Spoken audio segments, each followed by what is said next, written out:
오늘도 레전드 채널을 방문해 주셔서 대단히 감사합니다. 시원통쾌 감동 눈물 레전드 사연 바로 시작하겠습니다. 안녕하세요.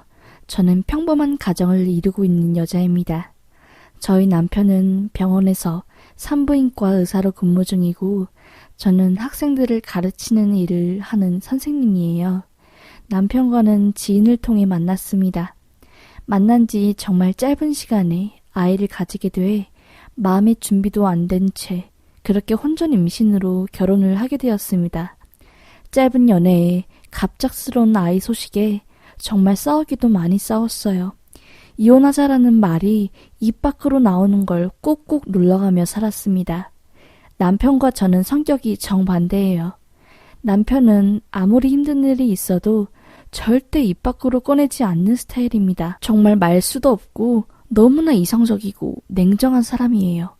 반면에 저는 사람들과 이야기를 하면서 속에 있던 응어리도 풀어내고 재밌게 수다 떨며 스트레스를 푸는 사람이거든요. 화가 나거나 섭섭한 일이 있으면 이야기를 통해 그런 것들을 해결해 나가는 타입인데 남편은 아예 그런 상황 자체를 회피해버리는 스타일입니다. 그렇게 저희 부부는 삐걱삐걱 됐지만 참 이쁜 딸 아이를 사랑하는 마음은 똑같았기에 나름 잘 가정을 꾸리고 살았습니다. 그렇게 아이가 훌쩍 자라 유치원에 들어가게 되었어요. 그런데 이때 아이에게 정말 큰 사고가 일어났습니다. 애가 친구들이랑 놀다가 미끄럼틀에서 옆으로 떨어져서 뼈가 부러지는 사고가 일어난 겁니다. 소식을 듣고 너무 깜짝 놀란 저는 다급하게 병원에 갔고 다행히 심한 건 아니고 기부스를 해야 할 것 같다는 말씀을 하시더라고요. 저는 그때 너무 놀라서 그래도 의사인 남편한테 연락했죠.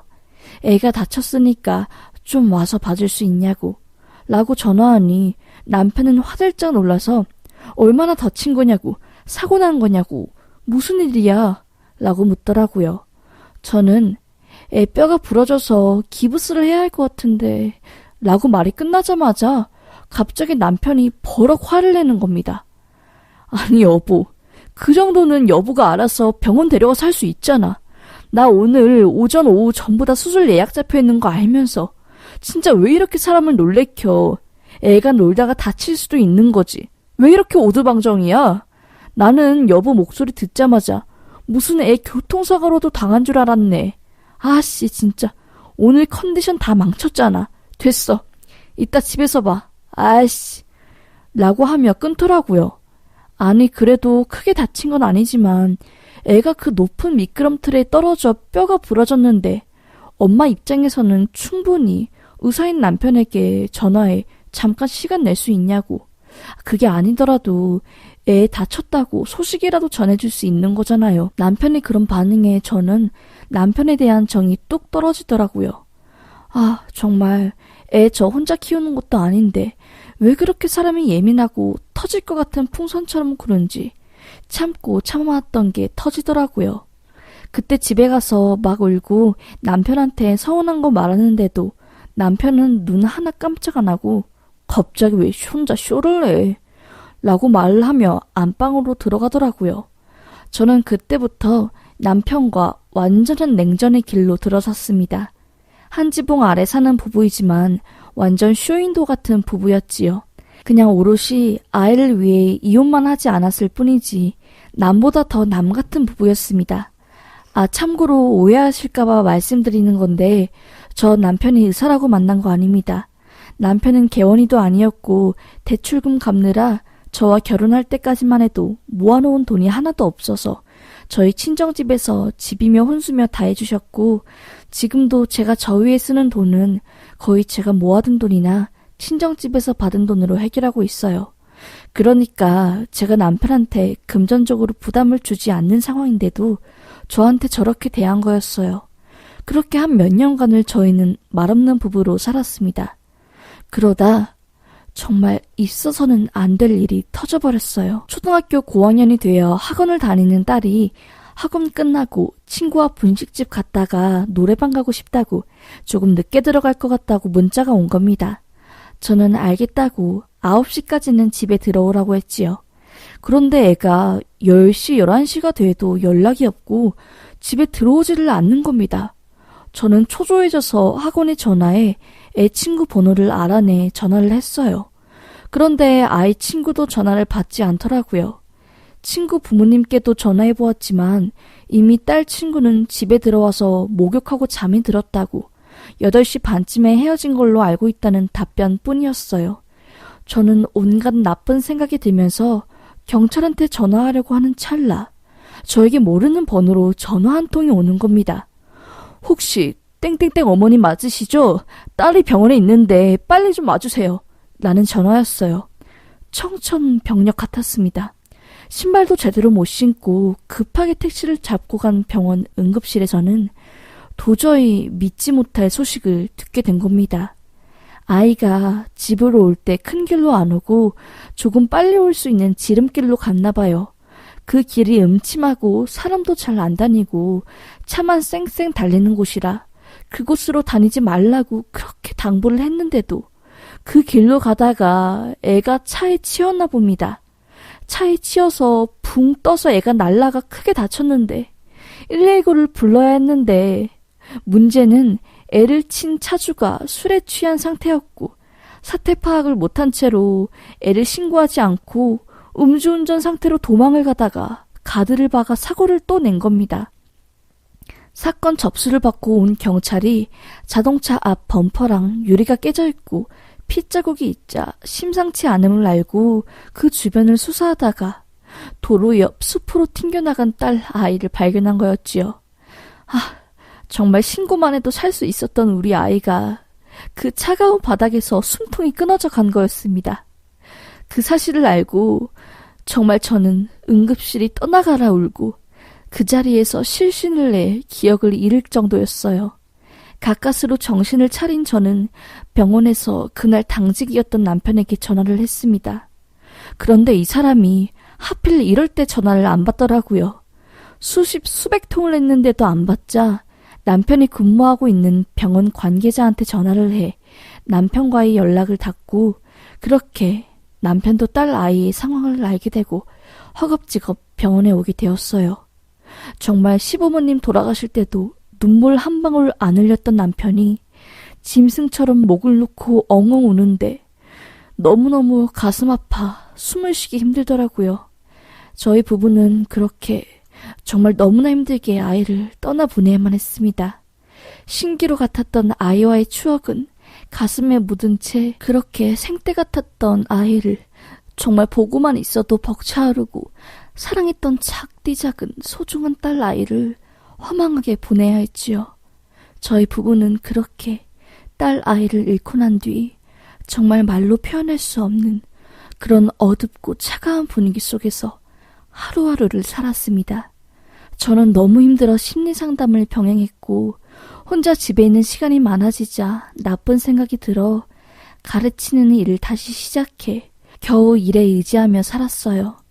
남편도 힘들어하는 게 눈에 보였지만 워낙 그 사건에 대해 말하는 걸 싫어하고 나름 본인 나름대로 잘 이겨내는 것 같더라고요. 1년, 2년, 3년 시간이 지날수록 힘들었던 감정은 좋아졌지만 상처는 아직도 깊은 바닷속에서 꿈틀대며 조금이라도 힘든 일이 생길 때면 제 마음을 콕콕 쑤시며 다시 절 바다 깊은 곳으로 끌어내렸지요. 남편과의 생활도 하루하루 지쳐갔습니다. 말도 없고 이토록 나랑 안 맞는 냉동인간 같은 차가운 사람이랑 내가 살아야 하나? 라는 생각이 들며 저는 본격적으로 이혼을 하기로 결심을 했어요. 그렇게 하루하루 살얼음을 걷는 부부관계를 지속하고 있던 중 지방에 계시는 저희 부모님을 뵈러 가기 위해 남편이 있는 병원에 차를 끌고 갔어요. 남편이 일 끝나면 바로 남편 픽업해서 내려가라고 했지요. 이미 병원 업무는 다 끝난 상황이었는데 입원 환자 수술 관련해서 남편이 처리할 일이 있어 좀 늦게 나올 거라고 하더라고요. 그래서 저는 오랜만에 병원에 있는 남편 방에 들어가 이것저것 보고 있었어요. 그래도 한켠에 아직도 애 아빠랑 저랑 애랑 놀이공원 가서 아이스크림 먹으며 찍은 사진이 액자에 있더라고요. 마음이 씁쓸해졌습니다. 그렇게 남편 방을 구경하고 있는데 예전에 왔을 때 못 보던 과물대라고 해야 하나요? 금고? 하여튼 뭐가 있는 겁니다. 저는 이게 뭐지? 하고 손잡이를 그냥 툭 하고 잡아당겼어요. 당연히 열쇠 넣는 곳이 있었기에 안 열릴 줄 알고 그냥 잡아당긴 건데 잠겨있지 않는 겁니다. 그런데 진짜 무언가가 들어있는 까만색 봉지 수십 개가 그 안에 있는 겁니다. 원체 성격이 깔끔한 남자라 절대 이런 곳에 박아둘 사람이 아닌데 뭐지? 하고 그 봉지를 열어본 순간 저는 깜짝 놀라서 털썩 주저앉았어요. 여자 속옷 수십 장이랑 생리대 수백 통이 들어있는 겁니다. 이게 왜 남편 관물대에 들어있는지 도통 이해가 안 되고 별의별 생각이 다 들었어요. 그렇게 제가 패닉에 쌓여있을 때 일을 끝내고 온 남편이 문을 열고 방 안으로 들어온 겁니다. 관물대가 열린 채로 그 앞에 주저앉아 있는 저를 본 남편은 왜 남의 방 물건을 뒤져? 라고 하며 황급하게 관물대 문을 닫더라고요. 저는 남편한테 말했죠. 여보, 이게 뭐야? 이게 왜 여보 방에 있어? 나 좀 이해시켜 줄래? 내가 이걸 도대체 어떻게 받아들여야 해? 라고 말하자 남편은 정말 얼굴이 새빨개져서 알 필요 없어, 됐어 하며 대답을 회피하고 큰 소리를 내다가 갑자기 정말 너무나 갑작스럽게 펑펑 우는 겁니다. 정말 꺽꺽 울면서 그동안 저는 전혀 몰랐었던 너무나 충격적인 이야기를 하는 겁니다. 정말 여보, 오해하지 말고 들어. 사실 나 여보랑 결혼하기 전부터 심한 우울증이었어. 부모님이 원하는 대로 공부해서 좋은 대학, 좋은 의대에 들어간 거고 사람들 기대에 부응하기 위해서 20대 중후반을 그렇게 살았어. 그렇게 살다가 앞을 보니까 나는 껍데기만 남았더라고. 나는 도대체 내가 누군지도 모르겠고 뭐하는 사람인지도 모르겠고 그냥 부모님 꼭두각시로 살아온 것 같더라고. 한참 힘들어할 때가 병원에서 실습하고 과를 정해야 할 때였거든. 그때도 나는 인기 많은 과 충분히 갈 수 있었고 부모님도 돈 많이 버는 피부과나 안과 가라고 하시더라고. 그런데 그때 나는 무슨 반항심인지 그냥 남들이 다 기피하고 가기 싫어하는 나도 관심 없는 산부인과를 반항심리로 선택한 거지. 부모님 난리 나시고 이국 동기들도 선배들도 의외라고 엄청 말이 많았어. 그냥 그때 내 멋대로 살겠다고 생전 안 해본 소개팅도 해본 거고 그때 여보 만나서 우리 딸 가지고 결혼하게 된 거야. 참 대책 없었지. 그런데 딸이 생기니까 참 행복하더라.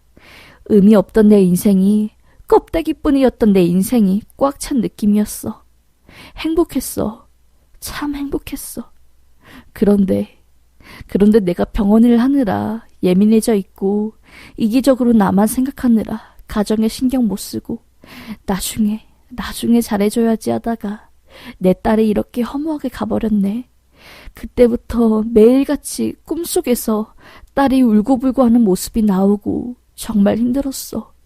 공황장애까지 와서 계단에서 넘어질 정도였고 좋으면 좋다, 싫으면 싫다고 표현 못하고 속으로만 생각하는 나 때문에 여보도 그리고 내 딸도 힘들게 한 것 같아서 하루하루 힘들더라고.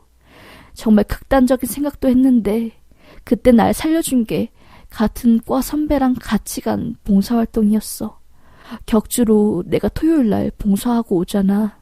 그때 미혼모 시설도 가고 차상위, 저소득층 아이들 도와주는 의료봉사도 가고 그때 얼마나 많은 여자 학생들이 생리대 살 돈 없어서 휴지 넣고 깔창 넣고 사는지 알게 되었고 그런 걸 알게 된 거야. 그렇게 힘들어하는 애들이 다 내 딸 같고 마음이 쓰이더라고. 그 애들한테 조금이라도 도움 준 날이면 나는 편하게 잘 수 있었어. 그래서 애들 주려고 아무래도 돈으로 기부하는 것보다는 이렇게 직접 사서 생리대랑 생리 팬티 사서 재단 이름으로 보내면 조금이라도 내 마음이 편해져서 그런 거야. 정말 여보, 그동안 말 못해서 너무 미안해. 여보한테 이제야 정말 내 그동안의 치부와도 같았던 걸 다 말할 수 있게 되었어. 알아, 여보. 내가 말 수도 없고 속이랑 다르게 표현이 거칠어서 말 함부로 해서 여보 상처 준 거. 우리 애 미끄럼틀에서 다쳤을 때도, 그날 집에서 화냈을 때도 내가 얼마나 여보한테 한 말들이 후회가 되던지. 그런데도 미안하다는 말 한마디 못하는 내가 바보 같더라. 이런 나 용서해주라. 미안해.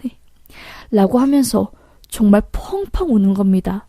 정확하게 기억나지는 않지만 정말 제가 쓴 것보다 훨씬 길고 진지하게 저에게 용서를 구하고 그동안 본인이 속마음을 전부 털어놓았어요. 여기에는 쓰지 않았지만 남편의 아픈 가정사도 저에게 처음으로 그때 털어놓았고요.